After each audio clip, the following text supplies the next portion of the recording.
미국에서 로메인 쌍추 경보령이 내렸습니다. 로메인 쌍추를 먹은 소비자들 사이에서 대장균 감염 증상이 나타난 것이죠.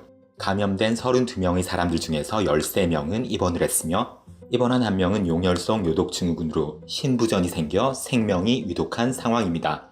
대장균은 사람 또는 동물의 대장에 서식하는 박테리아의 일종입니다. 보통의 경우 대장균은 우리에게 아무런 해도 끼치지 않습니다. 대장균 때문에 아플 일은 별로 없죠. 그러나 대장균들 중 우리 건강을 위협하는 종류가 있습니다.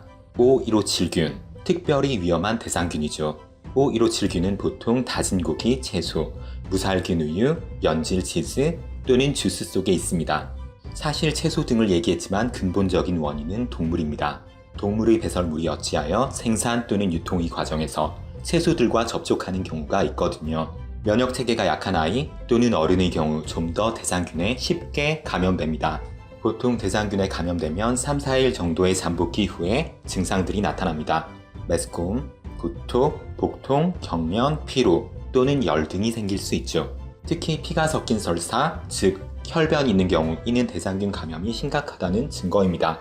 환자는 보통 5에서 10일 정도가 지나면 회복됩니다. 그러나 일부 환자의 경우 심각한 후유증을 겪기도 합니다. 앞서 신부전이 걸린 환자의 경우처럼 죽을 수도 있다는 것이죠.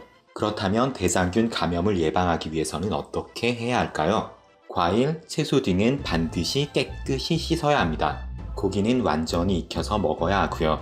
보통 고기 내부의 온도가 70도 이상이 되면 대장균은 죽습니다. 일단 대장균에 감염된 경우 치료법은 없는데요. 최선의 방법은 물을 충분히 마시고 충분히 휴식을 취하는 것 뿐이죠. 그렇다면 우리나라의 경우는 어떨까요? 식약처 관계자에 따르면 올 들어 국내에 수입된 로메인 쌍추는 없으며 국내산 로메인 쌍추에 대한 문제는 아직까지 발생하지 않았다고 합니다. 하지만 조심해서 나쁠 것은 없겠죠. 대장균 감염을 예방하기 위한 방법들 꼭 실천하세요.